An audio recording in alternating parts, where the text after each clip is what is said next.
and we had taken the caramel out, and then we added another 4 ounces of peaches and took the old peaches out. So now all we're going to do is take out the last of the peaches, let that strain, and then we're going to put in the beans back in and let it go for another 4 months. So let's start out. So this is page 126, Art of Extract Making, Peach Caramel, our second change out. Here we go. Change out, yeah. And the caramel ones are always tricky. Well, yeah, because I mean, it's kind of a mixture between an extract and an infusion and emulsion, because you're adding that caramel in here, there's sugar, there's so much more in these. You know, and if you let that caramel go, it's really the only one that I've seen that I can ruin. If I leave the caramel in too long, there won't be any alcohol left. It just absorbs all of it. So this is one you really, really need to change out and not forget about. Yep. Okay, so I'm just using a Chemex because that's what I have. If you have a cheesecloth or another kind of coffee filter, go ahead and use that. The Chemex has been like a dream though for stuff like this when you need to let it sit for some time. The way that it filters, because it narrows all the weight right down to the center, and that's really important, right? Because all of that weight pushes on itself right there in the center of the neck, which helps it strain even a little bit quicker. Yes, but also because that surface area at the bottom is so small, some of the thicker ingredients sometimes will clog it.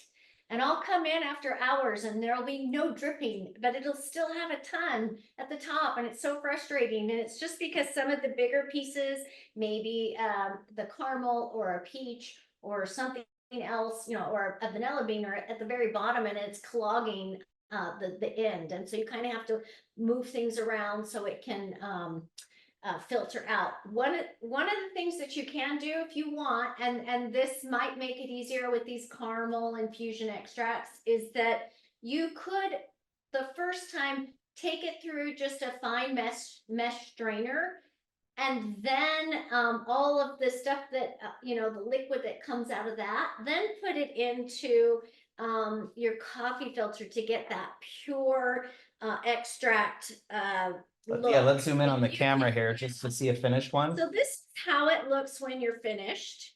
And it is so beautiful. You've got that amber color. It's so clear. You know, but it takes some time to go from this to this. Almost, it does. But Yeah, it looks like a totally different extract. You have to just be patient. And I mean, there's been a couple times where I have had to change out the filter paper because it just stops on me. And it also filters out the sides when it gets like all the stuff starts collecting on the bottom. It starts filtering out of the sides as well. And so, you know, you kind of move it around and it'll drip from the sides down as well. But joking about how, you know, you look at this, if we're still in the extract cam, I just want to show the difference one more time. So you look at the stuff that's in the Chemex, you look at this, they look entirely different. But if you, I wish I could, I can't bend the camera down, but the extract that's dripping right now, it's already begun. It is this color. So it's amazing how all the caramel's just essentially being left behind, the extract's making its way through, and it's beautiful. Well, the taste of the caramel is still in there. Yes, yes, but all the little particles, the sugar and things like that, yeah.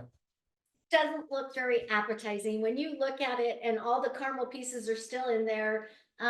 You know, you really are like, is this going to turn out? But once you filter it through, it's got that beautiful, clear, wonderful peach caramel flavor. It's going to turn out just fine. It is. So just as a recap, we've done our second change out of this one already. We started with the 8 ounces of fresh peaches.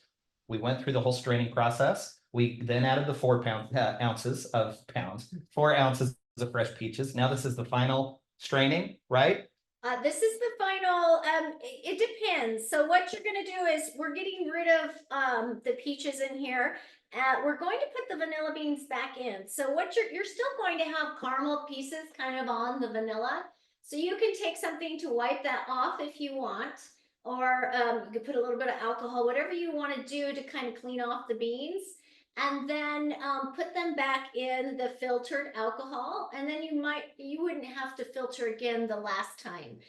But you could filter one last time when you do your taste test. If you see any like floaties or anything you don't like and you don't want in your extract, then you're welcome to filter one more time. But when you get there, you'll know, you'll be able to see it. Yep. So when we're done with this and all of the extract has been drained out, the last step before we close the lid and wait another 4 months is we clean off the vanilla beans, wipe them off with like a wet paper towel, something, correct? And then put them back into the extract and we close the lid and we wait 4 more months. Let the vanilla taste come out. Yeah.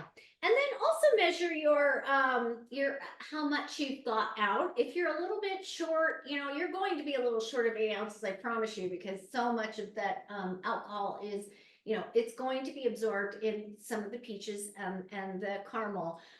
So if you're just a little bit short, go ahead and add a little bit more alcohol and then let it sit for another 4 months. Love it. Sounds great. Okay. And then, nope, this isn't the one that we started with the Everclear. No. Well, we did. Well, this, yes. But the recipe called for it. Yes. The Everclear Changeout, that's coming up next. There's a little preview to the next discussion that we did, because we did all 3 peaches all at the same time. I'm just trying to keep them all organized, but we'll talk about that. If you want, you can put this in a regular strainer and push it down with, you know, like remuddle or a potato masher or the bottom of a jar, and it might speed up the process a little bit, and then put it into the coffee filter. That's up to you. Either way, it will work. It'll work. Maybe hold that up to the camera really close just to show the slow drip and the color, to be able to see that. So this is, if you can kind of see, oh, perfect, right there. Yeah, hold tight. So you see the extract at the bottom is, you know, the color of what was in the jar, and you see just drip by drip, it's coming down. And I'm just going to keep talking to see how long Jill can hold that heavy bottle up with one hand.